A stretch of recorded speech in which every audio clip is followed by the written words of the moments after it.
ఈ ప్రాంతంలో వెలసిన మహిమగల ఆలయాలు ఎన్నో ఉన్నాయి.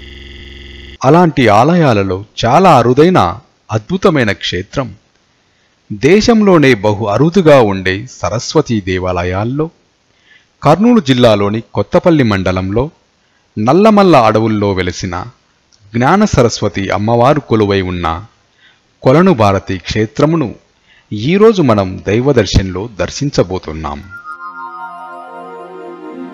సరస్వతీ నమస్తుభ్యం వరదే కామరూపిణి విద్యారంభం కరిష్యామి సిద్ధిర్భవతు మే సదా. కర్నూలు జిల్లా ఆత్మకూరు కొత్తపల్లె మండల కేంద్రం నుండి శివపురం అనే గ్రామానికి ముందుగా చేరుకొని ఇక్కడి నుండి మా ప్రయాణం సాగిస్తున్నాం. శివపురం వరకు తార్ రోడ్డు ఉంటుంది. శివపురం గ్రామం నుండి 5 కిలోమీటర్ల దూరం మట్టి రోడ్డు ఉంది. ప్రస్తుతం ఈ రోడ్డును కూడా అభివృద్ధి పరుస్తున్నారు. త్వరలో ఈ రోడ్డు కూడా ప్రయాణానికి అనువుగా ఉంటుంది.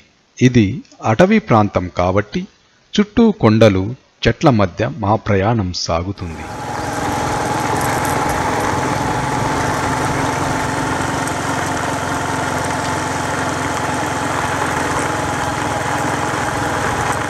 ముఖ్యంగా మన తెలుగునాట చదువుల తల్లి సరస్వతీమాత ఆలయాలు చాలా అరుదు. అలాంటి వాటిలో బాగా ప్రచారంలో ఉన్నది బాసర. అయితే ఆంధ్ర తెలంగాణ రాష్ట్రాలు కలిసి ఉన్నప్పుడు ఆంధ్రాలోని వారు తమ పిల్లలకు అక్షరాభ్యాసం చేయించాలంటే బాసర వెళ్ళి వచ్చేవారు. కానీ ఇప్పుడు బాసర తెలంగాణ రాష్ట్రంలో ఉండిపోయింది. ఎంతైనా రాష్ట్రాలు విడిపోయాయి కాబట్టి అంత దూరం వెళ్ళాలా అని కొంతమందికి అనిపించవచ్చు. అలాంటి వారు కొలను భారతి క్షేత్రాన్ని దర్శించి పిల్లలకు ఇక్కడ అక్షరాభ్యాసం చేయిస్తున్నారు. కొలను భారతి క్షేత్రం ఆంధ్రప్రదేశ్లో పేరుగాంచిన సరస్వతీదేవి ఆలయం. సరస్వతీదేవి యొక్క 12 నామ స్తోత్రములలో మొదటి నామమైన శ్రీభారతి పేరుతో వెలిసిన క్షేత్రమే కొలను భారతి క్షేత్రం. కొలను పక్కన వెలిసిన భారతి కావున కొలను భారతిగా పిలువబడుతుంది. ఇది అటవీ ప్రాంతమైనందున పరిసర ప్రాంతాలు అత్యంత సుందరంగా ఉన్నాయి. ఇక్కడ సమీపంలో ఒక చిన్న జలపాతం ఉంది. ఈ జలపాతం వర్షాకాలంలో ప్రవహిస్తుంది. వర్షాకాలంలో ప్రకృతి చాలా అందంగా ఉంటుంది. నల్లమల్ల కొండలలో చారుఘోషిని నది ఒడ్డున వెలసిన ఈ కోవెల అతి ప్రాచీనమైనది. కృతయుగంలో 7 ఋషులు యాగం చేయడానికి వచ్చినప్పుడు అమ్మవారు యాగ సంరక్షకురాలిగా ఇక్కడకు వచ్చి 7 ఋషుల కోరిక మేరకు స్వయంభువుగా ఇక్కడ నిలిచిందని ఆలయ చరిత్ర చెబుతుంది. ఇచట శ్రీచక్ర సంచారిణి యంత్రంలో కొలను భారతి ప్రతిష్ఠించబడి ఉంది. ఈ క్షేత్రం వరుణ తీర్థముగా ప్రసిద్ధిగాంచెను. శ్రీశైలమునకు పశ్చిమ దిక్కులో ఉన్న ఈ కొలను భారతి అమ్మవారు చేతిలో వేదములను ధరించి ఉన్న పుస్తకపాణిగా కనబడుతుంది. ద్వాపర యుగంలో పాండవులు, కలియుగంలో వీరబ్రహ్మేంద్ర స్వామి, ఆది శంకరాచార్యులు ఈ క్షేత్రంలోనే శ్రీచక్రాన్ని ప్రతిష్ఠించారని, శ్రవద వల్లభుడు ఇక్కడ తపస్సు ఆచరించాడని ఆలయ అర్చకులు చెబుతారు. ఈ ఆలయాన్ని 11వ శతాబ్దంలో మల్లభూపతి అనే చాళుక్యరాజు నిర్మించినట్లుగా శిలా శాసనాల ఆధారంగా తెలుస్తుంది. కొన్ని ఏండ్ల తరువాత అప్పటి ఆలయ అర్చకులు గ్రామ ప్రజల ఆధ్వర్యంలో ప్రస్తుతం ఉన్న మూర్తిని ప్రతిష్ఠించారు. ఇక్కడ వెలిసిన భారతీదేవి సరస్వతీదేవి యొక్క మరొక రూపంగా భావిస్తారు. సరస్వతీదేవి సకల విద్యాస్వరూపిణి. సరస్వతీదేవి కొలువై ఉన్న ఆలయాలు దేశంలో చాలా తక్కువగా ఉన్నాయని చెప్పవచ్చు. అయితే సరస్వతీదేవి కొలువై ఉన్న అరుదైన ఆలయాల్లో ఇది చాలా ప్రత్యేకమైనదిగా చెబుతారు.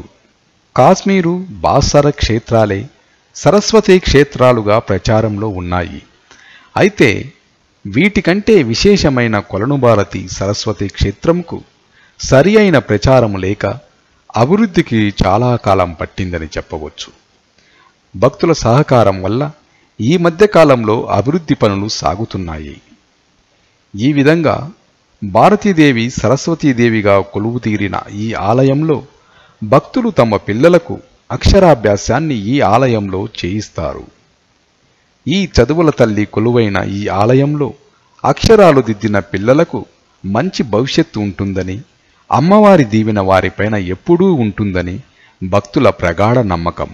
ఇక అడవిలో వెలిసిన ఈ సరస్వతీదేవి ఆలయంలో ప్రతిరోజు అక్షరాభ్యాసాలు జరుగుతూ ఉంటాయి.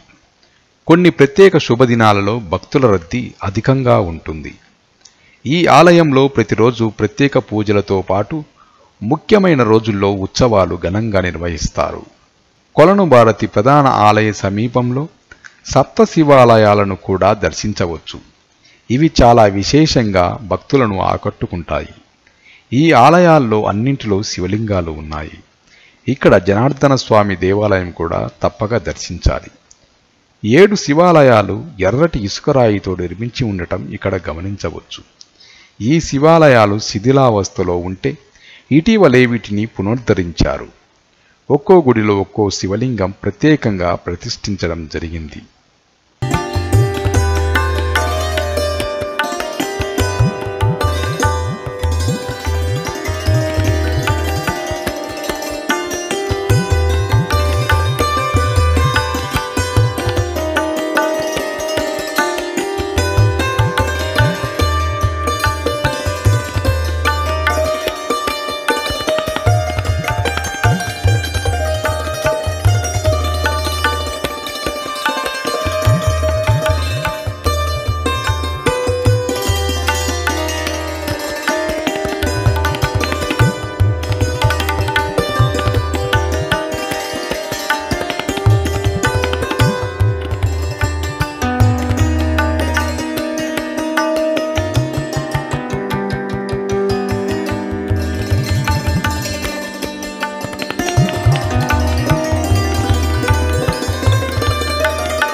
రాయలసీమ పరిధిలో ఈ క్షేత్రం అత్యంత ప్రాముఖ్యతను సంతరించుకొని ఉండటంతో ప్రతి ఏడాది వసంత పంచమి వేడుకలు భక్తుల ఆధ్వర్యంలో ఇక్కడ ఘనంగా నిర్వహించడం ఆనవాయితీ. కొలను భారతిలో ఉత్సవాలు, పండుగలు ఘనంగా జరుగుతాయి. స్థానికంగా ఉండే ప్రజలు, చుట్టుప్రక్కల గ్రామాల వారు ఈ సమయాలలో ఎడ్లబండిలు కట్టుకొని వచ్చి చూసి వెళ్తుంటారు. కార్తీక మాసం, నవరాత్రి ఉత్సవాలు, మహాశివరాత్రి ఇక్కడ జరిగే ప్రధాన పండుగలు. మాఘశుద్ధ పంచమి నాడు దేవాలయంలో ఉత్సవాలు జరుగుతాయి. కార్తీకంలో ప్రత్యేక పూజలు జరుపుతారు మరియు పౌర్ణమి నాడు విశేష పూజ నిర్వహిస్తారు. మహాశివరాత్రి నాడు జాగరణ ఏర్పాట్లు కూడా ఉంటాయి. వసంత పంచమి రోజున అమ్మవారిని ప్రత్యేకంగా అలంకరించి పూజలు చేస్తారు.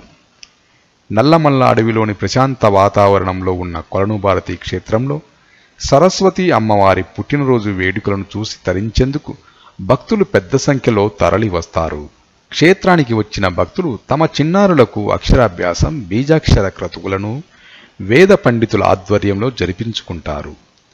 తెలుగు రాష్ట్రంలోని వారే కాకుండా కర్ణాటక రాష్ట్రంలోని భక్తులు కూడా ఎక్కువ సంఖ్యలో ఇక్కడికి వచ్చి అమ్మవారిని దర్శించుకుంటారు. ఈ ఆలయాన్ని దర్శించుకునేటప్పుడు గుర్తుంచుకోవలసినవి: సిగరెట్టు కాల్చరాదు, మద్యం సేవించరాదు, ఆలయం వద్ద మాంసం తినకూడదు. ఎందుకంటే ఇక్కడ ఈ నియమాలను అతిక్రమిస్తే ఇక్కడ ఉన్న తేనెటీగలు వారిపై దాడి చేస్తాయి. గతంలో కొందరికి ఇలా జరిగిన సంఘటనలు కూడా ఉన్నాయి. కనుక భక్తులు పరిశుభ్రంగా, పవిత్రంగా వెళ్ళాలి. కార్తీక మాసంలో వనభోజనాలు జరుగుతాయి. మీ వెంట వాటర్ బాటిల్స్, ఆహార పొట్లాలు తీసుకెళితే ఇక్కడ ఎక్కువసేపు ఆహ్లాదకరంగా గడపవచ్చు.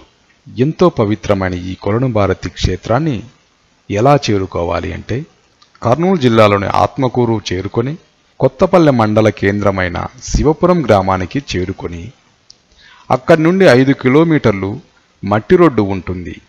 ఈ మట్టి రోడ్డు ద్వారా ప్రయాణించి కొలను భారతి అమ్మవారిని చేరుకోవచ్చు. ఇక్కడికి రాయలసీమ ప్రాంత వాసులే కాకుండా తెలంగాణ ప్రాంత వాసులు కూడా ఇక్కడికి వస్తుంటారు. హైదరాబాదు నుండి వచ్చేవారు కర్నూలు జిల్లా నుండి ఆత్మకూరు చేరుకొని శివపురం నుండి కొలను భారతి క్షేత్రాన్ని చేరవచ్చు. ముఖ్యంగా మన రాయలసీమ ప్రాంత వాసులు ఈ అద్భుతమైన సరస్వతీదేవి ఆలయాన్ని దర్శించండి. మీ పిల్లలకు అక్షరాభ్యాసం అమ్మవారి సన్నిధిలో చేయించండి. మరో ఆలయ దర్శనంతో మళ్ళీ కలుద్దాం. దైవదర్శన్ ఛానల్ సబ్స్క్రైబ్ చేసుకొని ఈ వీడియోను లైక్ చేసి మీ బంధువులకు స్నేహితులకు షేర్ చేయండి. ఇదే మీరు మాకిచ్చే బహుమానంగా భావిస్తాం.